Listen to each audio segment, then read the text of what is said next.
Hey everybody, welcome back to another Steelers practice report from Brian Batko and Ray Fittipaldo. Thanks for joining us here on the Post-Gazette YouTube channel. Steelers-Eagles week.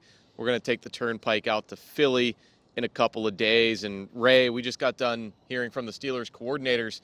Both have one of their biggest tests of the season. Where do you think we should even start? Arthur Smith trying to scheme against this Eagles defense, or Teryl Austin trying to slow down Saquon Barkley in this Eagles offense? Let's start with Arthur Smith because the Eagles have one of the best defenses in the NFL. We always talk about the Steelers and where they rank. The Eagles rank even higher when it comes to points allowed. So this is going to be a stiff challenge for Arthur Smith, and it's going to happen without their top playmaker, George Pickens. And Arthur Smith mentioned how much they've invested in their defensive line out there under Howie Roseman. And you know, the difference between what they've done and some other teams is their investments have hit. You know, guys like Jalen Carter are playing really well. In the back end, their first rounder this year, Quinyon Mitchell, they call him Quinyonimo Bay out there. He's locking down receivers, putting them in jail. So they're getting the most out of those guys. They don't put as many resources into some of the lesser heralded positions, inside linebacker, safety. They've got a guy in Reed Blankenship who was kind of a late rounder type who's playing well. So that is going to be difficult for the Steelers with or without George Pickens. It would have been difficult. I'm not really sure what the plan's going to be. I think they're going to try to lean on the run game, but that's easier said than done. Yeah, listen, we would be remiss if we didn't mention the Eagles-Steelers connection here. When Andy Weidl was hired by Omar Khan away from the Eagles, he wanted to bring a certain brand, a certain style of football to the Steelers. And I think the Steelers have accomplished that in a short period of time, but this is going to be kind of a measuring stick, right? You know, are they there yet? Can the Steelers offensive line stand up to that Eagles defensive line? And then conversely, you know, can the defensive line stand up to that great Eagles offensive line too? So yeah, this is every game is a game of styles, of matches, and you know, this is one where both teams want to beat the snot out of each other. Yeah, they're kind of like Eagles light at this point. I mean, Mason McCormick, Broderick Jones, Troy Fautanu, they are not Lane Johnson, Jordan Mailata, and Landon Dickerson just yet, but the Steelers hope to get there. And if you remember that game a couple years ago in Philly, Ray, with Kenny Pickett starting at quarterback, that was the first season of the Omar Khan, Andy Weidl power structure for the Steelers. And I remember sitting in the press box that afternoon at Lincoln Financial Field thinking, the way the Eagles are dominating and outclassing the Steelers today, the two guys at the top of the front office in Pittsburgh are seeing just how far they have to go. Yeah, absolutely. And you saw the resources that Andy has since poured into that offensive line. And I think the time is coming, Brian, when you're going to see more resources poured into that defensive line. Cam Heyward being 36 years old, he's playing great. He's their best defensive lineman.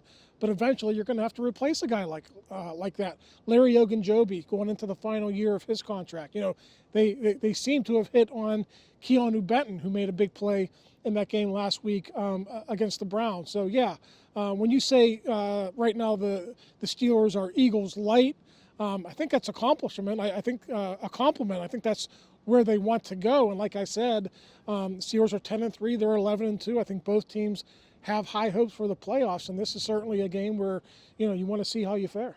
Another image burned in my brain from that 2022 matchup. I don't even remember the exact score, but I do remember A.J. Brown in the end zone making a catch over three Steelers defensive backs and pointing at all of them because none of them could cover him. Witherspoon, Minkah Fitzpatrick. Yeah. Whoever it was, they had no chance that day. And Teryl Austin was asked about that, and he said, "Oh, do I remember it?" Yes, I remember. That's one of those days you don't forget as a defensive coordinator, especially one who has such a heavy hand in the secondary. What do you think he has up his sleeve for this week? He didn't really want to get into, will Joey Porter Jr. travel with A.J. Brown, but he admitted that's not a one-person job, and especially with the way Joey's been playing lately, I don't even necessarily know that they're going to trust him to do that in this one. Listen, they have Smith on the other side, too, so it's not like you could... Devonta Smith. Yeah, it's not like you could ignore the other side. You know, what Teryl said was basically what they have to do, and, you know, we all know there's kind of some drama going on with the Eagles right now with, you know, between A.J. Brown and Jalen Hurts.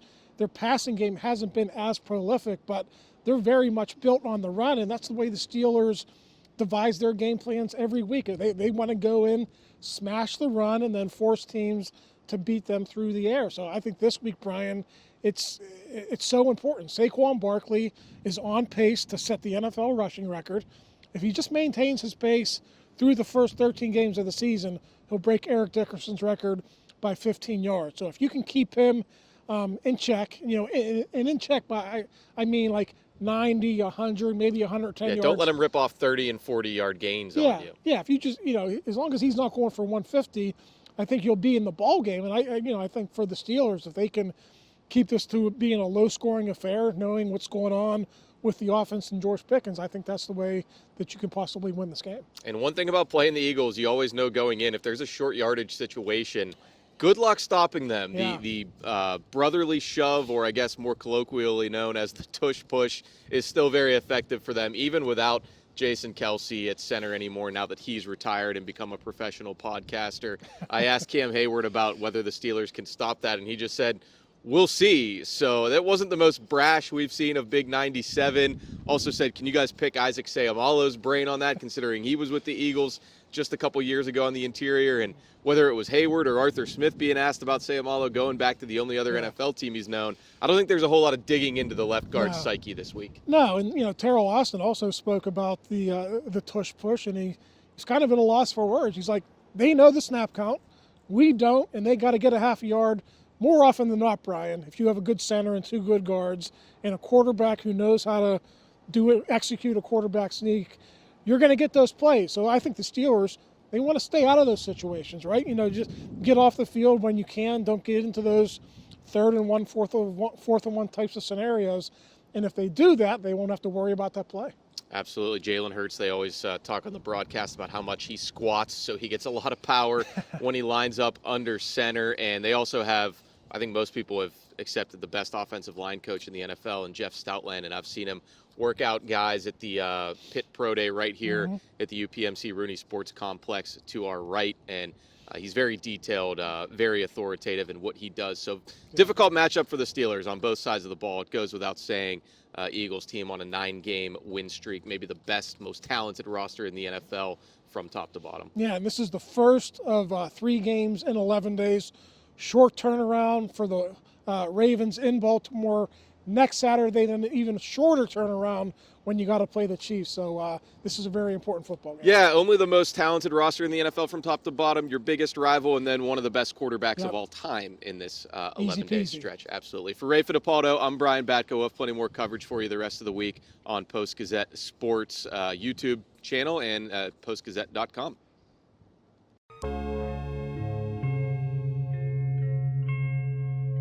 Thank you for checking out this content from Post-Gazette Sports. If you watch this video on YouTube, please like the video and subscribe to our channel. For all of the sports coverage the Post-Gazette has to offer, visit post-gazette.com.